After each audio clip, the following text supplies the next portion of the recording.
आप देख रहे हैं इंडिया टाउन न्यूज, भारत की बात। नमस्कार, आप देख रहे हैं इंडिया टाउन न्यूज और मैं हूं आपके साथ आस्था सिंह। स्वागत है आपका हमारे दुर्ग भिलाई के खास बुलेटिन में। तो चलिए नजर डालते हैं आज की सुर्खियों पर। दुर्ग के सिद्धार्थनगर में देर रात तनाव विवाद में लिया हिंसक रूप। विवाद के बाद पुलिस ने बढ़ाई निगरानी।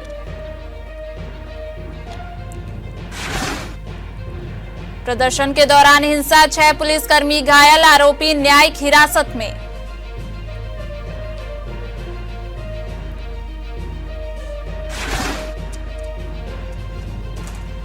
दुर्ग पुलिस के एप्स को मिली राष्ट्रीय पहचान। आईजी दुर्ग रेंज के एप्स आईजीओटी कर्मयोगी पर लॉन्च। राष्ट्रीय स्तर पर चमकी दुर्ग पुलिस की तकनीकी पहल। सफेद बाघिन जया की मौत, भिलाई के मैत्री बाग में शोक। प्रबंधन ने वन विभाग जांच में जुटा। चलिए बढ़ते हैं खबरों की ओर। दुर्ग का सिद्धार्थनगर, जो स्थानीय तौर पर हरिजन मोहल्ला कहलाता है, वहां कल देर रात अचानक माहौल तनावपूर्ण हो गया, जब मोहल्ले के कुछ लोगों और कुछ युवतियों के बीच हुए विवाद ने हिंसक रूप ले लिया।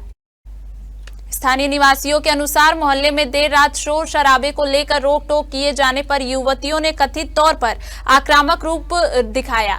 आरोप है कि विवाद बढ़ने पर 4 से 5 युवतियों ने कुछ लोगों पर तेजाब जैसा द्रव्य फेंका और धारदार वस्तु से हमला किया। इस घटना में लगभग 4 लोग घायल हुए हैं। घटना की जानकारी मिलते ही कोतवाली पुलिस मौके पर पहुंची और आरोपों के आधार पर संबंधित युवतियों को हिरासत में लिया। पुलिस का कहना है कि द्रव्य की जांच कराई जाएगी और सभी तथ्यों सामने आने के बाद ही आगे की कार्रवाई तय होगी। फिलहाल इलाके में दहशत और तनाव का माहौल है, जबकि पुलिस टीम क्षेत्र में सुरक्षा और निगरानी बढ़ा चुकी है। रात में एक वारदात हुआ था हमारे मोहल्ले में सिद्धार्थनगर में कि वो जो लड़की लोग हैं जो नशा करते हैं, बाहर के लड़कों को बुलाते हैं, उसमें से जो लड़का था कल हमारे घर के छोटे भाई के साथ लड़ाई झगड़ा किया नशे में आकर। फिर उन लोगों ने खुद ही गाली गलौज करके लड़ाई झगड़ा किया, हाथापाई हुआ, जिसमें हमारे भाई को भी लगा था। तो वो लड़कियों के बारे में पूरे समाज, पूरे मोहल्ले में सबको पता ही है कि अश्लील आदत है उन लोगों का, नशा वशा करने ओढ़ने का, और भी बहुत कुछ है जो समाज और मोहल्ले की बहन बेटियों को अच्छा नहीं लगता। सर कल बहुत हंगामा हुआ तो हम लोग सब लेडीज ने इकट्ठा होकर उनके घर समझाने गए थे कि बाहर के लड़कियों को मत बुलाओ, हमारे घर भी लड़कियां हैं बड़ी बड़ी, सब देखेंगे, गंदा गंदा प्रभाव पड़ रहा है, वही समझाने के लिए गए। बस है उसके यहाँ हम लोग उन लोग अंदर दौड़ के गए हैं लड़की लोग। हम लोग सोचे हम लोग को देख के दरवाजा लगा रहे हैं करके, लेकिन दरवाजा नहीं लगा के उन लोग कुछ ला के अचानक से बारिश जैसी पूरा एसिड को फेंकने लग गए। पूरा मेरे आंख में आया है, एक जन भैया का आंख तो मेरे से ज्यादा खराब हो चुका है। अभी मैं हॉस्पिटल से आ रही हूँ, अभी धोए धाए है, पूरा आंख तो ठीक है। कल क्या हुआ सर, कल वो हरना बांधा का लड़का था, वो बस्ती में माँ बहन लोग बैठे थे। उसके बाद वो गंदा गंदा गाली दे रहा था, तो मैं अपने यहाँ का भांचा को लेके आया, उसको बताया, मैं बोला हरना बांधा का लड़का देखो जबरदस्ती आके बस्ती में गाली गुप्तार कर रहा है करके। उसके बाद ये क्या किया, उसको मेरे यहाँ का भांचा 2-3 झापड़ मारा, उसके बाद छोड़ दिया। उसके बाद मैं घर गया, घूमने के लिए गया, उसके बाद आके मेरे यहाँ के भतीजा को मेरे सामने में बहन माँ का गाली दे रहा था, तब मैं उसको रात के मारा। मारने के बाद उसको थाना लेके आए। थाना लेके आए के बाद कॉम्प्रोमाइज करने के बाद अब सामाजिक मीटिंग था। आज सामाजिक मीटिंग में ऐसा हुआ कि चलो उसके घर जाते हैं, तो उन लोग पूरा फुल तैयारी से एसिड एवं पत्थर वत्थर ब्लेड चाकूबाजी करने के लिए तैयार थे। और जैसे गया तो लोग एसिड फेंकना चालू कर दिया और पत्थरबाजी करना चालू कर दिए।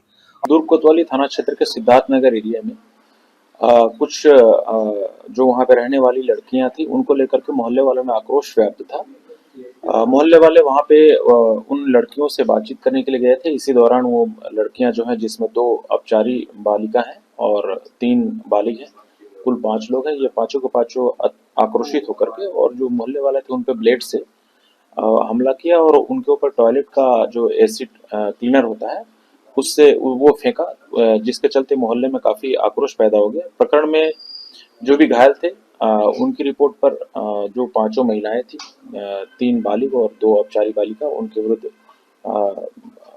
विभिन्न धाराओं में अपराध कायम किया गया है और उनकी गिरफ्तारी की गई है, जिन्हें न्यायिक रिमांड पर आज भेजा जा रहा है।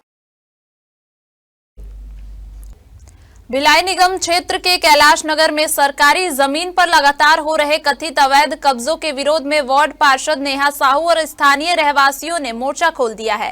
पार्षद नेहा साहू का आरोप है कि इलाके की 3 सरकारी जमीनों पर भूमाफियाओं द्वारा कब्जा किया जा रहा है, जिसकी शिकायत वे कलेक्टर, एसडीएम, तहसीलदार और निगम आयुक्त तक कर चुकी हैं, लेकिन अब तक किसी भी प्रकार की कार्रवाई नहीं हुई है। दरअसल पार्षद के अनुसार 1 वर्ष पूर्व इन जमीनों के सीमांकन के लिए आवेदन भी दिया गया था, बावजूद इसके अब तक सीमांकन नहीं कराया गया है। उनका कहना है कि राजनीतिक और सूखदार दबाव के चलते कार्रवाई अटकाई जा रही है। अधिकारियों की चुप्पी और लंबित कार्रवाई से आक्रोशित पार्षद नेहा साहू और क्षेत्रवासी अनिश्चितकालीन धरने पर बैठ गए हैं। धरना स्थल पर मौजूद लोगों की मांग है कि सरकारी जमीनों का तुरंत सीमांकन कराया जाए, साथ ही सीमांकन होने तक किसी को भी जमीन पर कब्जा न करने दिया जाए और जिन भूखंडों पर अब तक अवैध कब्जे किए गए हैं उन्हें तत्कालिक प्रभाव से हटाया जाए। कैलाश नगर में शुरू हुआ यह विरोध अब लगातार तेज होता जा रहा है और क्षेत्रवासी प्रशासन से शीघ्र कार्रवाई की मांग कर रहे हैं। हम लोग को मजबूरीवश धरने पे बैठना पड़ा, क्योंकि अभी देख रहे हैं रात का समय है, ठंडी का टाइम है, लेकिन हम लोग थक हो गए थे। ऐसा कोई कार्यालय नहीं जहां हमने आवेदन नहीं किया होगा। साल भर से इसका प्रकरण चल रहा है तहसील में कि भाई शासकीय भूमि का सीमांकन किया जाए। ये देख रहे होंगे आप, पूरी जगह जो है शासकीय है। साल भर में तहसीलदार महोदय, आरआई पटवारी मिलकर इस जमीन का सीमांकन नहीं करवा पाए। 18 तारीख को, ये जो 18/11 जो बीती है, उस 18 तारीख को हम यहाँ पे भूमाफिया द्वारा पोल लगाकर कब्जा करने लगे। मैंने खुद ने, मोहल्ले वासियों ने, सबने मिलकर इसकी शिकायत की। एक कार्यालय ऐसा नहीं बचा जहां शिकायत नहीं की। ये देखिए 2 जन दर्शन हो गए, है ना, वहां हमने शिकायत कर डाली। हमने जो है एसडीएम में दे दिया, तहसीलदार को दे दिया, इसमें हमने जो है आयुक्त महोदय को दे दिया। ऐसा कोई कार्यालय नहीं बचा, कलेक्टर महोदय को, सब जगह हम दे दिए कि सर यहाँ पे जो है शासकीय भूमि पे भूमाफिया लोग जो है प्लॉटिंग कर रहे हैं, अवैध कब्जा कर रहे हैं।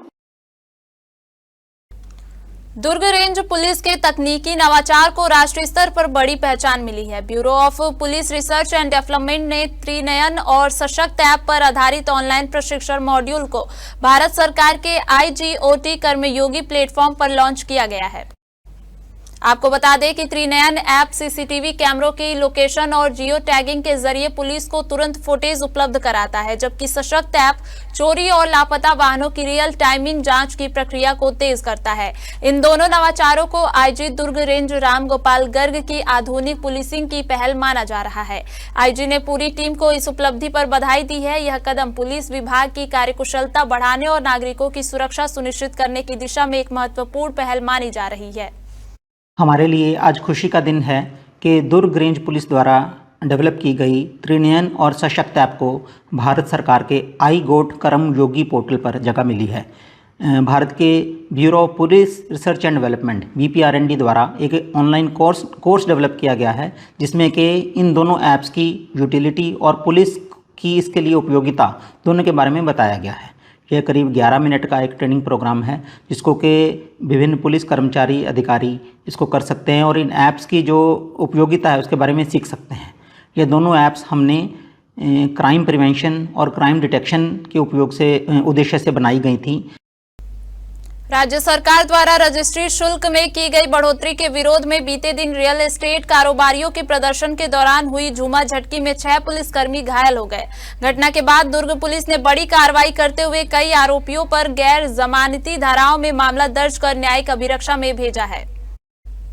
पुलिस प्रवक्ता सत्य प्रकाश तिवारी ने बताया कि प्रदर्शन के दौरान पुलिस के साथ बदसलूकी की गई और टायर एवं अन्य ज्वलनशील सामग्री लेकर हंगामा करने की कोशिश भी की गई। पुलिस के मुताबिक इस पूरे प्रकरण का मुख्य आरोपी मोहन नगर थाना क्षेत्र का निगरानी शुदा बदमाश मनोज राजपूत है, जिसके साथ अन्य लोगों की भी पहचान की गई है। पुलिस का कहना है कि मनोज राजपूत का आपराधिक इतिहास रहा है। वह लगभग 1 वर्ष पहले दुष्कर्म के आरोप के मामले में जेल जा चुका है, जबकि वर्ष 2017 में स्मृति नगर चौकी क्षेत्र में 420 के एक प्रकरण में भी उसे गिरफ्तार किया गया था। मोहन नगर थाने में भी उसके खिलाफ कई अपराध दर्ज हैं। घटना के बाद पुलिस पूरे मामले की जांच कर रही है और अन्य उपद्रवियों की भी तलाश जारी है। कल दुर्ग कोतवाली थाना क्षेत्र अंतर्गत पटेल चौक के पास जो रियल एस्टेट कारोबारी हैं और जो ब्रोकर हैं उनके द्वारा अपनी विभिन्न मांगों को लेकर के धरना प्रदर्शन किया जा रहा था। धरना प्रदर्शन के क्रम में उनके द्वारा अचानक पुलिस के ऊपर हमला करके और शासकीय कार्य में बाधा डाला गया था, जिसमें हल्का बल प्रयोग किया गया था। प्रकरण में जब उन जो भी इस प्रकार की गतिविधि में जो पुलिस के ऊपर हमला किए थे और शासकीय कार्य में जिन्होंने बाधा डाला था, उनके विरुद्ध अपराध कायम किया गया है। विभिन्न धाराओं में अपराध कायम करने के बाद विवेचना के दौरान इस बात की जानकारी और पुख्ता प्रमाण मिले कि जो भी वहां पे व्यक्ति इकट्ठा थे, जो भी वहां पे ब्रोकर इकट्ठा थे और जमीन के कारोबारी इकट्ठा थे, उनके द्वारा वहां पे पहले से टायर और ज्वलनशील पदार्थ डीजल वगैरह रखा गया था, जो इस बात का प्रमाण है कि इनके द्वारा पूर्व नियोजित कार्यक्रम के तहत वहां पे अशांति फैलाए जाने और वहां पे पुलिस के ऊपर हमला किए जाने का पूर्व प्लान था और सुनियोजित तरीके से इस पूरे कार्यक्रम को उनके द्वारा अंजाम दिया जा रहा था। भिलाई के मैत्री बाग चिड़ियाघर से एक दुखद खबर सामने आई है, जहां आज सुबह चिड़ियाघर की सफेद बाघिन जया की अचानक मौत हो गई। मैत्री बाग प्रबंधन ने बताया कि जया की तबीयत अचानक बिगड़ी और उसके बाद उसकी मृत्यु हो गई। सूचना तुरंत वन मंडलाधिकारी दुर्ग को दी गई, जिसके बाद दोपहर में वन विभाग की टीम, शासकीय चिकित्सक और वन जीवन विशेषज्ञों की मौजूदगी में जया का पोस्टमार्टम किया गया। पोस्टमार्टम के बाद वन परिक्षेत्र अधिकारी की उपस्थिति में जया का दाह संस्कार किया गया। वन विभाग अब बाघिन की मौत के कारणों की विस्तृत रिपोर्ट तैयार कर रहा है। आपको बता दें कि जया मैत्री बाग के प्रमुख आकर्षणों में से एक थी। उसकी मौत से चिड़ियाघर में शोक का माहौल है। फिलहाल चिड़ियाघर प्रबंधन और वन विभाग दोनों ही मामले की जांच में जुटी हुई है। हमारे दुर्ग भिलाई के बुलेटिन में फिलहाल इतना ही। देखते रहिए इंडिया टाउन न्यूज, भारत की बात। नमस्कार। आप देख रहे हैं इंडिया टाउन न्यूज, भारत की बात।